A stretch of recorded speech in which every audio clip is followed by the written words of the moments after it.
What's going on, Vapor fans? Today we're going to be doing a very special episode of the Straight Vault. And what am I talking about? We're going to be taking you by the hand and showing you how to shop for batteries. Okay, so we're going to be answering the age-old question, Peg, what is the best battery that is right for me?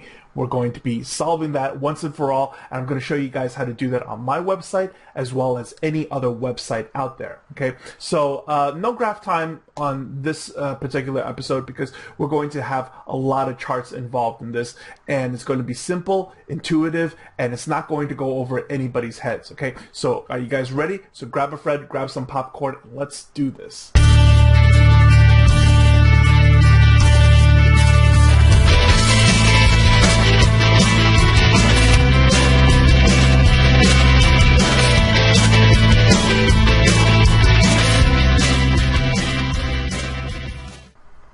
Okay, so before we begin, no sponsors, no shout-outs, anything like that. I just want to show you guys where the new information can be found. Okay, so over at the Pegasus Vapor Academy website over here, if you look to the slider, okay, there's a Learn More button, and then you could click on this. The Learn More button will take you over to another special page all about batteries and battery safety first. As we scroll down to the bottom over here, there are two charts, all right? So one is the wattage capability chart, which is for regulated devices, and then there is a resistance capability chart, which is for unregulated devices, okay? They're both very simple, intuitive, and easy to use. So you just click on the play button, blow it up, and then the voiceover will guide you along on how to use these charts. However, for this particular video, I'm going to take you guys by the hand and shop for every single possible battery and devices and stuff out there for all of you guys, so everybody's going to be able to get it and be able to use this thing. I will eventually do a formal video on this, but for the Straight Vault series, I mean, you know, you and I, we're going to do something a little bit more personal over here, okay? First, let's begin with the first chart that we've ever created, the 18650 lithium battery guide, okay? Now, the point of this chart is to show everybody that there are many different types of classes out there. This is a full classification system. So, the batteries begin at 10 amps, and then they range all the way up to 30 amps. So from the blue all the way to the yellow, we're talking about 10, 15, 20, 25, 30. So why does it stop at 30? Because there is no such thing as a battery greater than 30 amps. Anyone who says otherwise is lying to you. Currently, there is no such battery greater than 30 amps, and if there was, we would have been talking about it already, because a battery greater than 30 amps is absolutely groundbreaking. Okay, it would require you know, a new architecture. It would require new chemistries, etc., etc. Okay, so for the current technology that we have right now, 30 amp batteries is the maximum. Now, why do they start at 10 amps? Because anything lower than 10 amps is probably not suitable for vaping. It's just that simple, okay?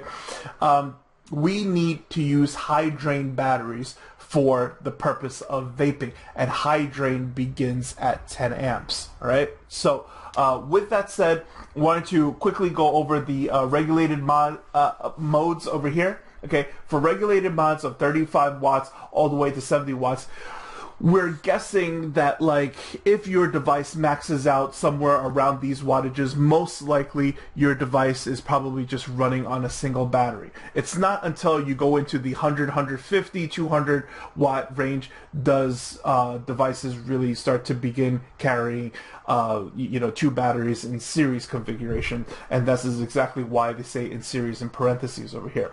For the analog signals, that means the unregulated devices, so analog single or analog parallel, meaning analog, you're running an unregulated device with a single battery by itself, most likely in a mech tube or something like that, and then analog parallel in a box mod or something. And these are the possible recommended ohms that you could build to while staying safe. Okay, so how did we get here? What is the problem? Well, basically, with household batteries of, like, you know, AAA and AA batteries, and Type C and Type D cells, right? We're so bombarded between Duracell and Energizer commercials and stuff like that that we pretty much just want to know what's the best battery. But that kind of thinking is what puts us in a bad place when it comes to 18650s, because on household batteries are standardized in a different way. Pretty much the rule of thumb for household batteries is like, you know, the larger the application, the more batteries that we use. So therefore, if you're talking about like, you know, a small flashlight, then we could just be using a single battery, right?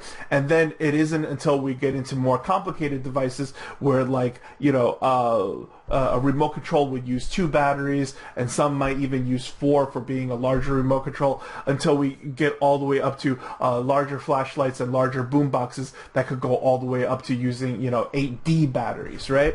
So now with that, we know that there is a different range of batteries out there, okay? We intentionally color labeled them from blue all the way to yellow over here in this particular chart, because we didn't want to go from green to red to signify that you want to lean more towards the red or more towards the green or something. We want to show people that one battery is not better than the other. We are all different vapors using different devices, and we need to find the right ones for ourselves, okay?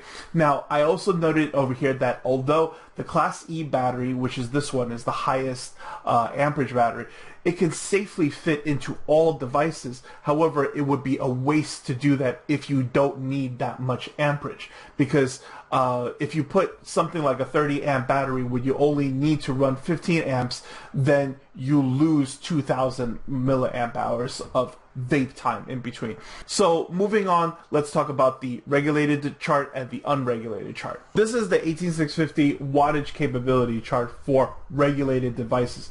Now, it's very simple and intuitive to use. There are 2 ways of shopping for a regulated device, okay? You can either shop for the full range of the device's ability, meaning that like at any time you need to crank this thing up to the max, okay?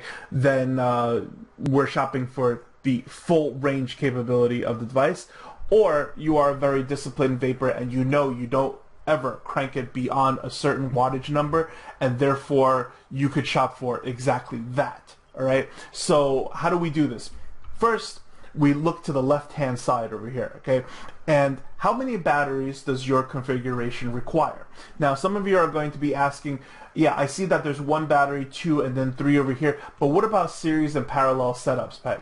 Well, in wattage capability, okay, when we're talking about regulated devices and stuff, then setting it to wattage mode, it really doesn't matter if it was in series or in parallel. On paper, the math is going to come out to be the same.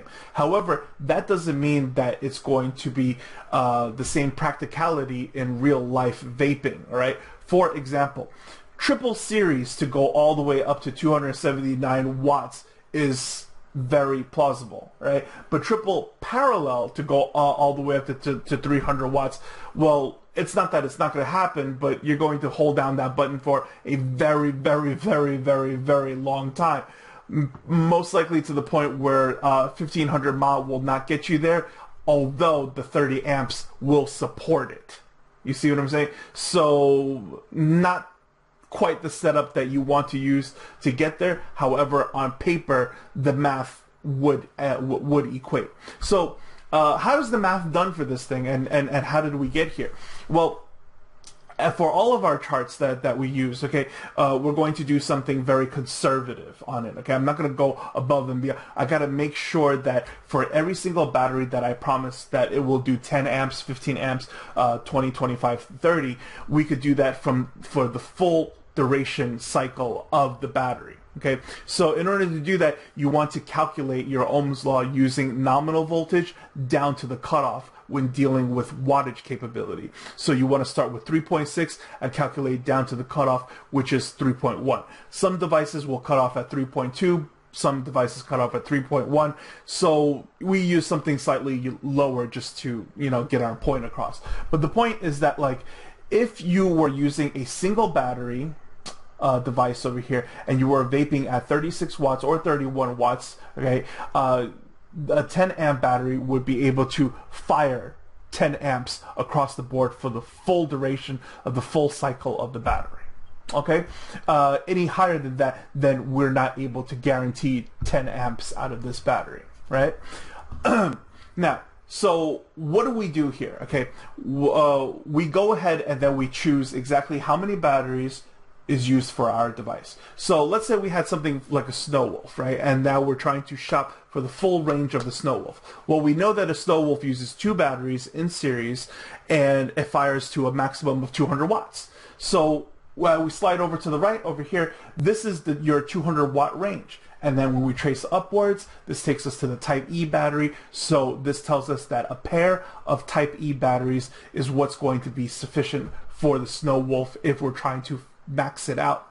However, for many of you guys out there who never crank it up past 100, or people who probably never crank it past 65, then you would be able to get away with Type A batteries or Type B batteries, respectively. So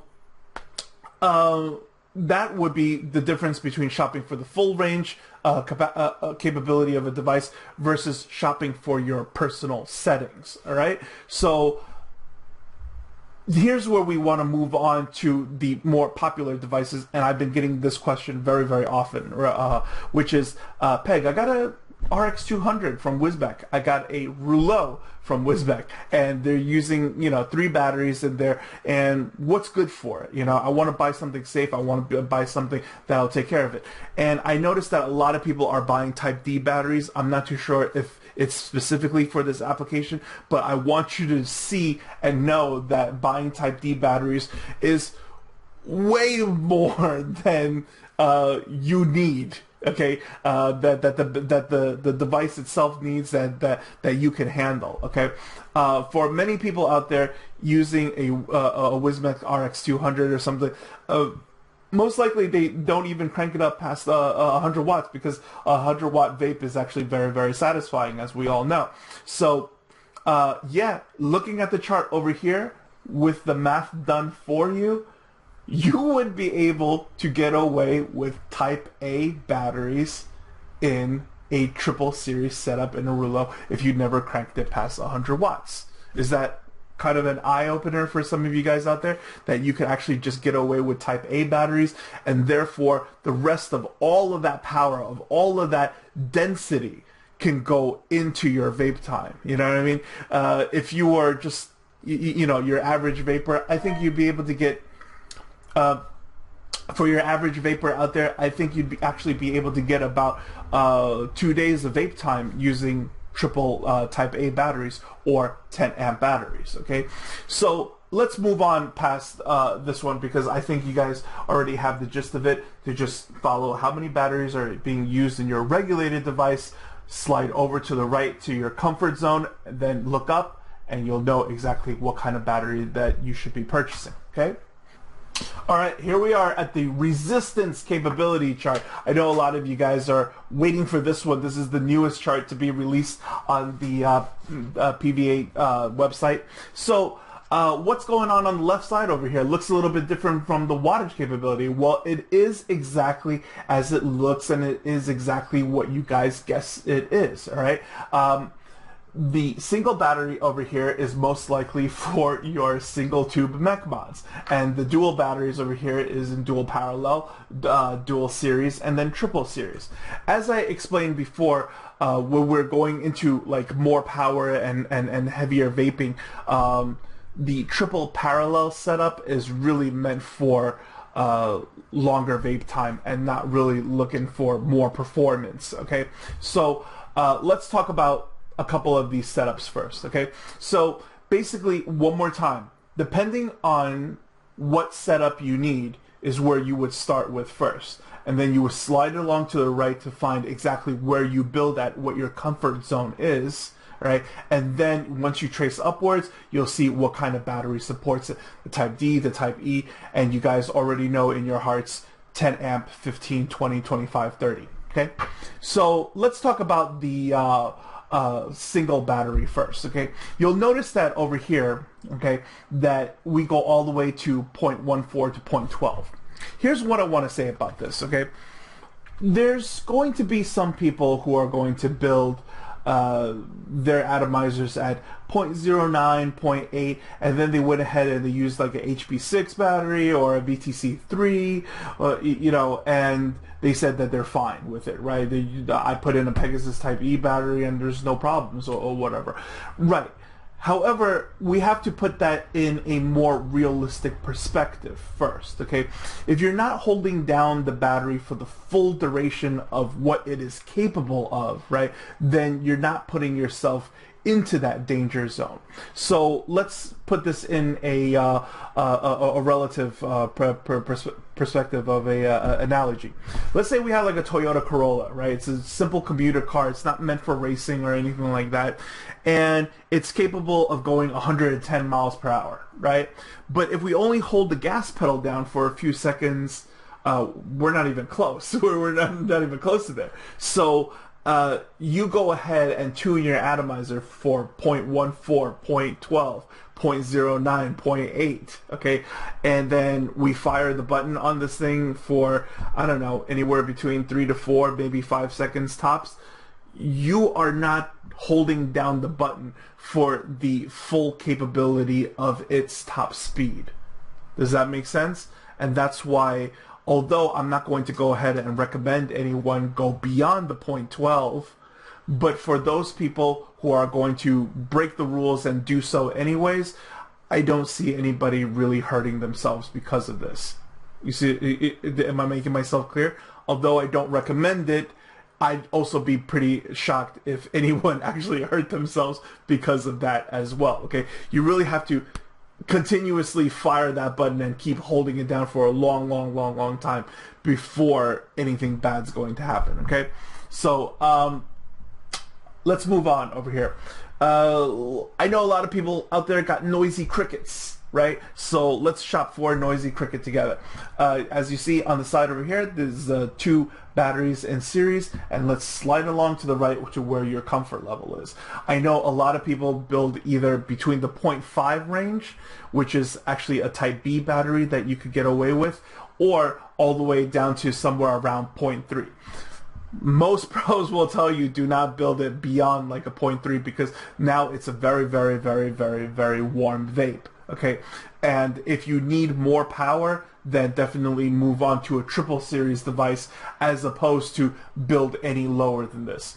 What I want people to know, right, is that between this chart and the wattage capability chart of going all the way to 300 watts, the power is there, guys. You know, it's all about the configurations. We need more configurations. We don't need more powerful batteries. The batteries we have already, okay? Using a 40 amp battery, a 50 amp, a 60 amp batteries, all these unicorn batteries that don't actually exist, even, we don't need them.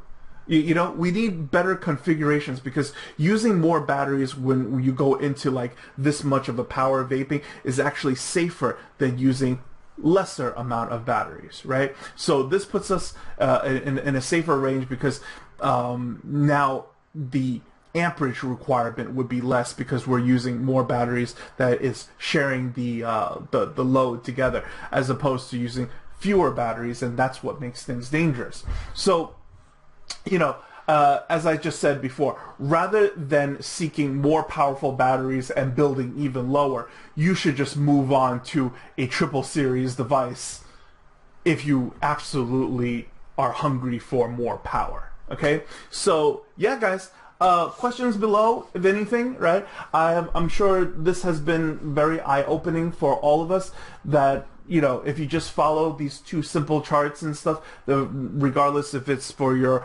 regulated or unregulated devices, you will be able to find the right battery for anything that you are looking for, okay? So, yeah, guys, these are the cool new charts that we've recently come out with to help everyone shop for the right battery for all sorts of different devices out there. I'm sure this will answer many of your questions. Alright guys, so I really hope this episode has been an eye-opener for everyone on how to shop for batteries, whether it's on the PVA website or any other website anywhere, provided that you know exactly what the amperage of certain batteries are. right? So if there's any questions or anything, please leave it in the comments below. I'll try my best to get to it, but I really hope I have answered everybody's question once and for all of how to shop and appraise for batteries, period, on any kind of device that's out there. Okay, so as we always say here on PVA, do your homework and vape clever. Take care, my friends.